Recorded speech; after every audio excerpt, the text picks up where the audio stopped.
Why does your need to be right keep draining your account, even when your analysis is solid?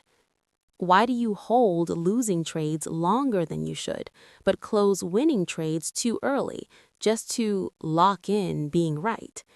And why does it feel so personal when the market proves you wrong? Pause for a second, because this isn't about your strategy. It's not about your indicators. It's not even about your entries.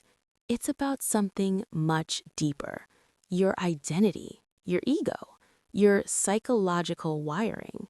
And if you don't understand this, you will keep paying for it in money, in stress, in missed opportunities. So let's break it down, not in a technical way, in a human way. Because once you see this clearly, you won't be able to unsee it. 1. You don't just want to be profitable, you want to be right. Think about your last losing trade. What hurt more, the money you lost or the fact that the market went exactly against your idea?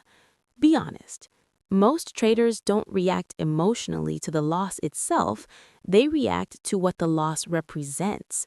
I was wrong. And that hits your identity. Because somewhere deep down, you've tied your intelligence, your competence, even your self-worth to being right. This is a classic cognitive bias called the self-serving bias. When you win, you take credit.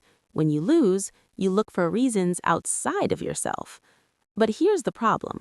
The market doesn't care about your identity. It doesn't care about your opinion. It doesn't care how much time you spent analyzing.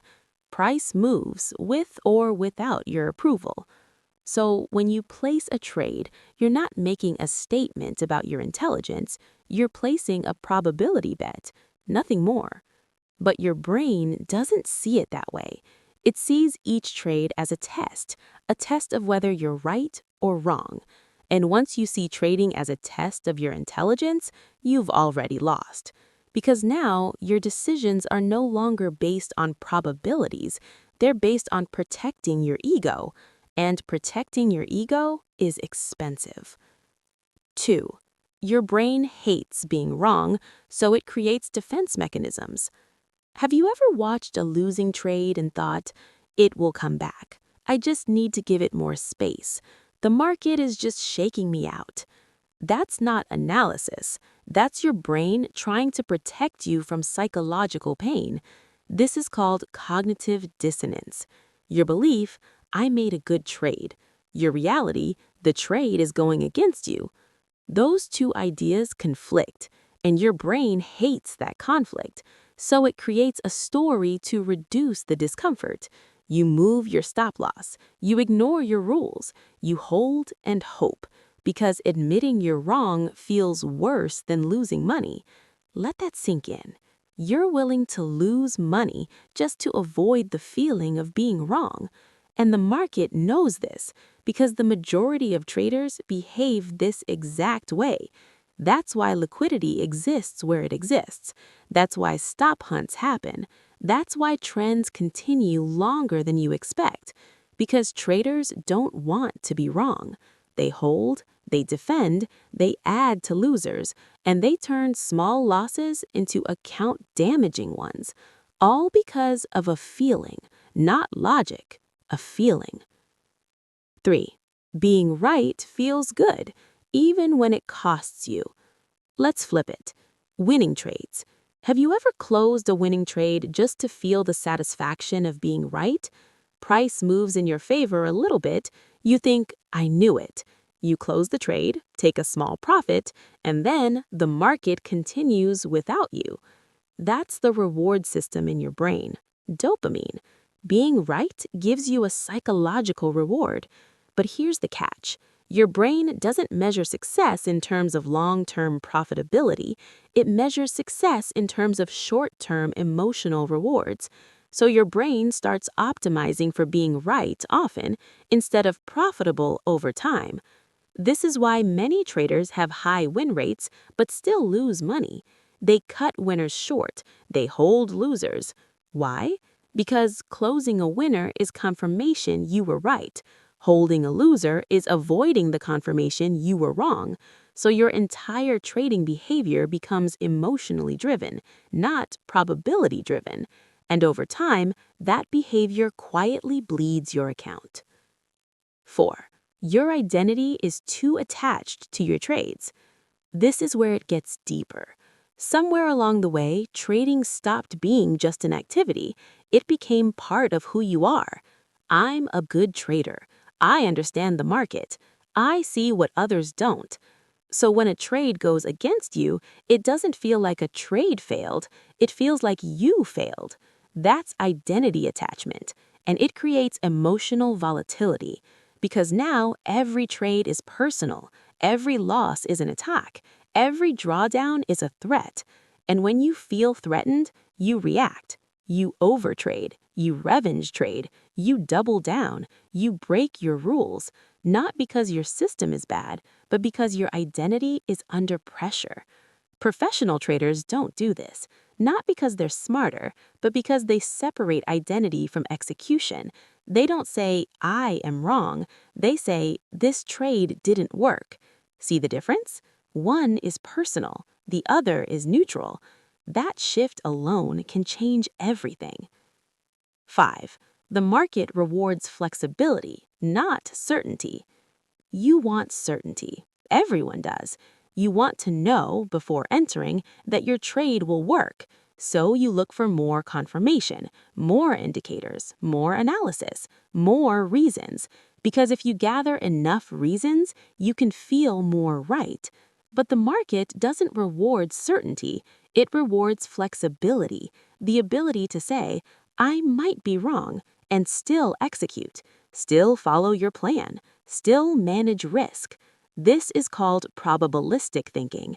Instead of asking, is this trade right or wrong, you ask, does this trade have an edge over a large sample size? That's a completely different mindset. Because now, being wrong on one trade doesn't matter. It's expected. It's part of the system. But if you're addicted to being right, you can't think this way. You need every trade to validate you, and that pressure distorts your decision-making. 6. Loss aversion is quietly controlling your decisions. There's a powerful psychological principle called loss aversion. It means you feel the pain of a loss about twice as strongly as the pleasure of an equivalent gain. So, losing $100 hurts more than gaining $100 feels good. Now, apply that to trading. Your brain is wired to avoid losses, not to maximize profits. Avoid losses. So what do? You move stop losses. You avoid taking trades that fit your plan because you fear losing. You close winners early to secure profit. Everything becomes about avoiding pain. But trading requires the opposite. You must accept small losses to allow bigger gains. And if your brain is focused on avoiding loss, it will sabotage your system, quietly, consistently, without you realizing it. 7. Your ego turns trading into an argument with the market. Look at how you talk to yourself when you're in a trade. Come on, go up. This should move. This level has to hold. It sounds like you're arguing with the market, like you're trying to convince it. But the market isn't listening, and when you treat trading like an argument, you start defending your position. You look for reasons you're right. You ignore information that contradicts you. That's confirmation bias. You only see what supports your belief and ignore everything else. So, even when the market is clearly telling you that your idea is invalid, you stay, because leaving would mean admitting you were wrong. And your ego doesn't like that, so you fight, and the market always wins that fight. 9. Professional traders think in terms of execution, not opinion. Here's something most retail traders don't realize. Professionals don't have strong opinions about the market. They have processes, rules, systems. They don't say, I think EUR/USD will go up. They say, if these conditions appear, I execute long with this risk and this target. No emotion, no identity, no need to be right. just execution. And after the trade, they review, they log, and they move on. No drama, no overthinking, because their self-worth isn't tied to the outcome, it's tied to their discipline. That's the shift you need, from needing to be right to needing to be consistent. 9. How the need to be right shows up in your daily trading. Let's make this practical, because this isn't theory. This shows up in your behavior every single day. You hesitate to enter a trade because you're not 100% sure. You enter late because you waited for extra confirmation. You move your stop loss because you know the market will come back. You take profit early to secure the win. You avoid taking the next setup after a loss because you don't want to be wrong again. You overanalyze after a losing streak, trying to prove your system still works. All of this comes from the same root, the need to be right. And until you address that root, no strategy will fix your results. 10. The shift from I must be right to I manage risk. This is the turning point. You stop asking, is this trade right? And you start asking, how much am I willing to risk to find out? That's it. That single shift changes your entire relationship with trading, because now a losing trade is not a failure. It's a cost, a business expense. You paid a small amount to test a hypothesis, and sometimes the hypothesis is wrong. That's normal. That's expected. That's part of the edge.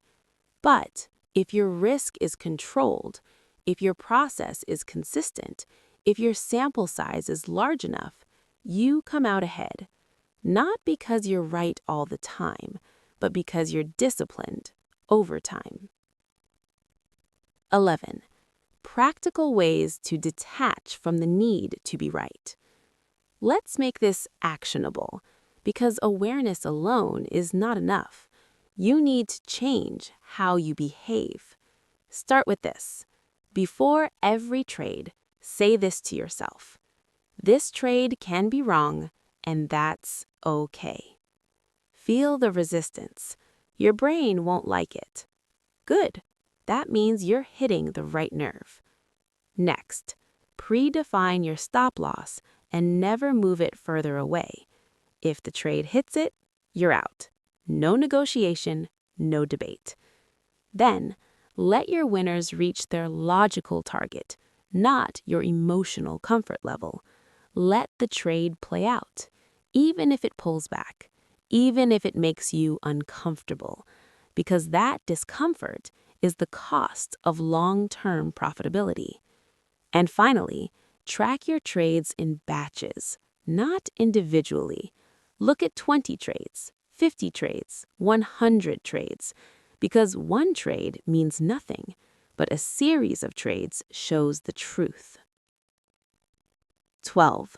The moment you stop needing to be right, everything changes.